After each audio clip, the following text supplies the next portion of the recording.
मेरे समाज के युवा साथी पंच पटेल सभी का हार्दिक स्वागत अभिनंदन। और सबसे ज्यादा हमारे लोकमान्य और हमारे विधायक महोदय जी, जिनका मैंने एक छोटा सा निवेदन किया तो साहब ने निवेदन को माना और आप साहब हमारे इस प्रकार के प्रोग्राम में पधारे, आपका बहुत बहुत आभार धन्यवाद।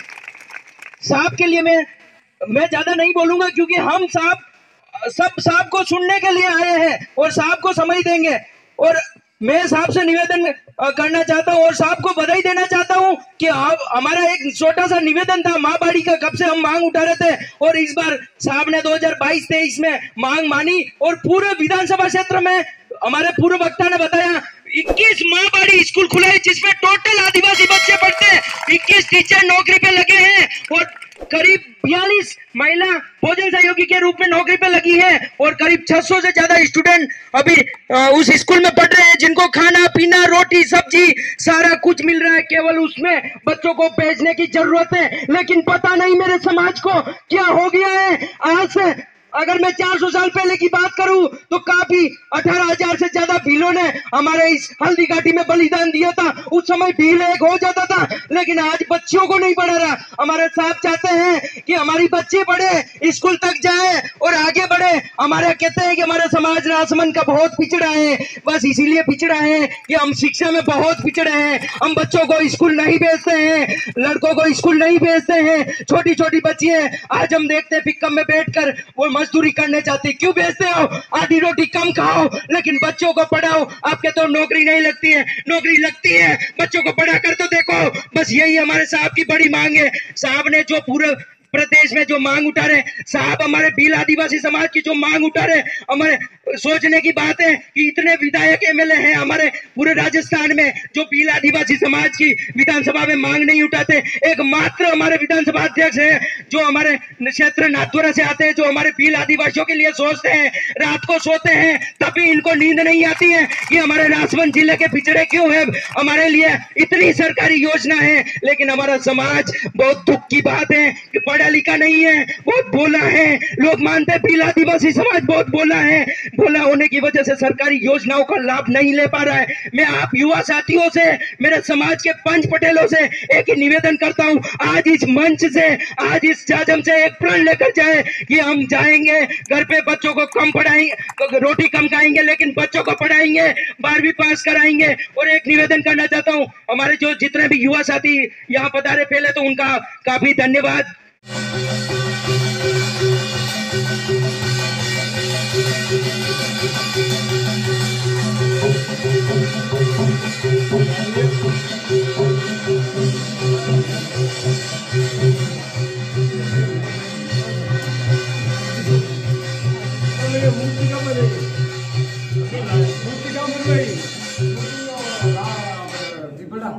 बन गई भाई बनाते हैं। हाँ ये बनना उधर पे वहाँ बाहर से लाया, जयपुर बनेगा, जयपुर बनेगी। कब की साथ आप कर रहे हैं?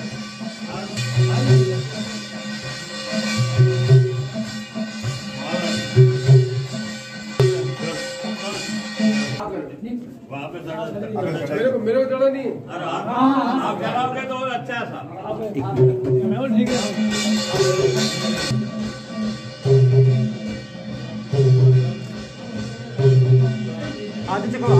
हाथ थोड़ा पास रहा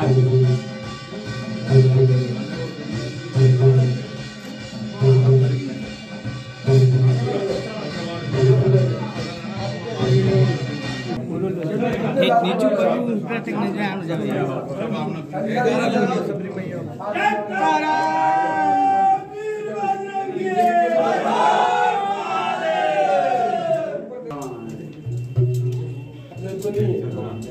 वाले बाबा जी आगे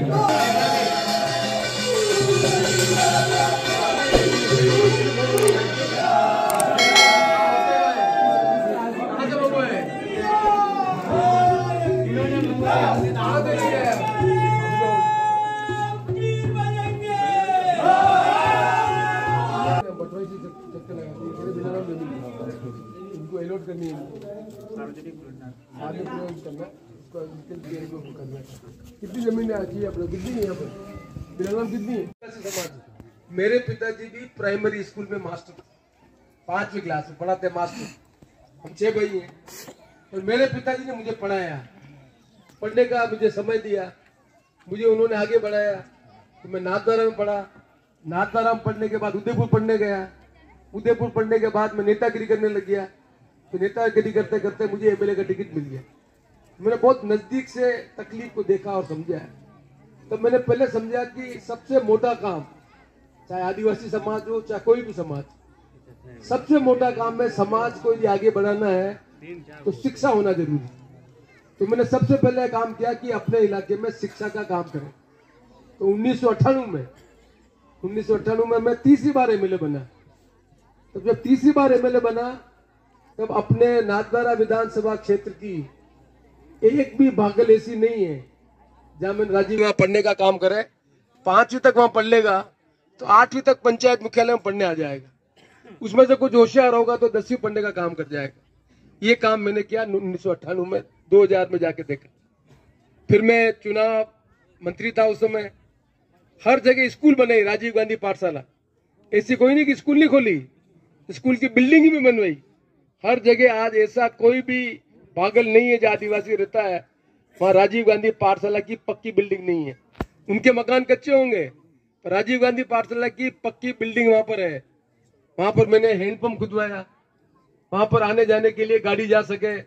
कच्ची रोड बनवाई जिससे आदमी के ट्रक खाली हो सके। पहले सिर पे पत्थर लेके जाना पड़ता था मकान बनाने के लिए, पर मैंने कोशिश की कि भाई कैसी तरह से इनके काम हो सके जिससे वो मजदूरी करने तो अपने पास ट्रैक्टर में पत्थर लेके चले जाए, मकान बनाने का काम करे।